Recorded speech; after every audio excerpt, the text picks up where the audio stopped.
नमस्कार, मी संतोष वाडके, उपविभागीय कृषी अधिकारी वाशिम. आणि सध्या आपण आहोत डॉक्टर पंजाबराव देशमुख कृषी विद्यापीठ विभागीय संशोधन केंद्र वाशिम येथे. आणि माझ्यासोबत आहेत डॉक्टर गेते सर.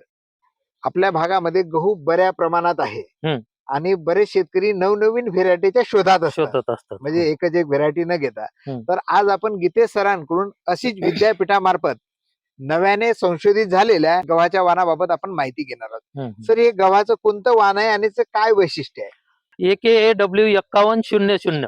तर हे जे गव्हाचं वाण आहे, डॉक्टर पंजाबराव देशमुख कृषी विद्यापीठ अकोला या ठिकाणी असलेल्या गहू संशोधन विभागाकडून मागील वर्षी वेळेवर पेरणी करता प्रसारित झालेला वाण आहे. बरं, म्हणजे याला अजून मार्केटमध्ये आलं नाही. हे पहिलंच वर्ष आहे. आणि याला हे पेनिन्सुलर झोन म्हणतात. तर त्या झोन साठी म्हणजे 5-6 राज्यासाठी, त्याच्यामध्ये महाराष्ट्र सुद्धा आहे, या 5-6 राज्यासाठी ते केंद्र सरकारकडून एक प्रकारचं त्या अखत्यारीमधून ते प्रसारित झालेलं वाण आहे. म्हणजे आहे आपल्या विद्यापीठाचं वाण, मात्र केंद्र सरकारतर्फे हे प्रसारित झालेलं स्टेट साठी सुद्धा प्रसारित झालेलं आहे. याचं काय वैशिष्ट्य आहे? तर याचं वैशिष्ट्य असं आहे की हे वेळेवर पेरणीमध्ये, म्हणजे साधारणपणे 1 ते 15 नोव्हेंबर दरम्यान किंवा 1 ते 30 नोव्हेंबर आपण ढोबळ वाणानं म्हटलं तर या कालावधीत पेरणी करून याचं उत्पादन आपल्याला फार चांगलं भेटते. याच्या धान्याची आणि चपातीची प्रत अतिशय चांगली आहे. आणि तसंच गहू पिकावर जे काही वेगवेगळ्या प्रकारचे किडी आणि रोग येतात, तर त्या रोगांना आणि किडींना हे चांगल्या प्रकारे प्रतिकारक आहे. हे वाण आपण आपल्या शेतामध्ये सुद्धा पुढच्या वर्षी ट्राय करू शकतात. बिलकुल. तुम्ही जसं सांगताय की रोग किडीला हे प्रतिकारक्षम आहे, मागच्याच वर्षी प्रसारित झालेलं. याचं उत्पादन इतर जातीच्या मानानं कसं आहे?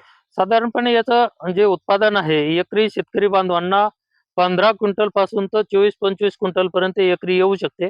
आणि निश्चितच की हे कीड रोगांना चांगल्या प्रकारे प्रतिकारक असल्यामुळं, याच्या धान्याची आणि चपातीची प्रत चांगली असल्यामुळं, तसंच त्या कालावधीमध्ये विशेष करून 1 ते 30 नोव्हेंबर या कालावधीमध्ये पेरून चांगल्या प्रकारचं उत्पन्न देण्यासाठी हे सूट होणारं वाण असल्यामुळे निश्चितच इतर वाणांपेक्षा हे शेतकरी बांधवांना फायद्याचं आणि उपयोगाचं राहू शकते.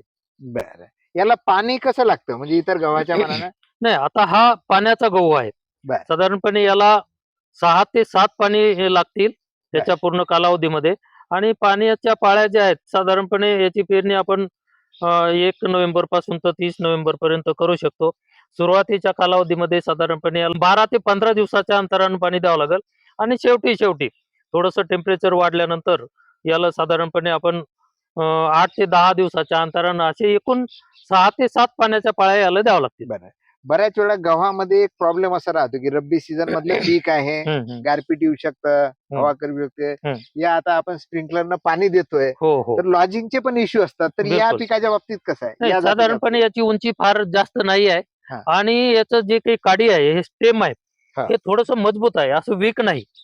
आणि त्याच्यामुळे याला लॉजिंगच्या शक्यता फार कमी आहेत. बरोबर. आता इथं आपण देतो की आता सध्या उंब्या धरण्याच्या अवस्थेत आहे ना, आणि आपलं स्प्रिंकलरनं पाणी पण सुरू आहे, तर ते पडलेलं दिसत नाही कुठे. बाकी आपण व्हरायट्या बघितल्या, लॉजिंग झालेलं आहे, हवेनं सुद्धा लॉजिंग होत. बिलकुल.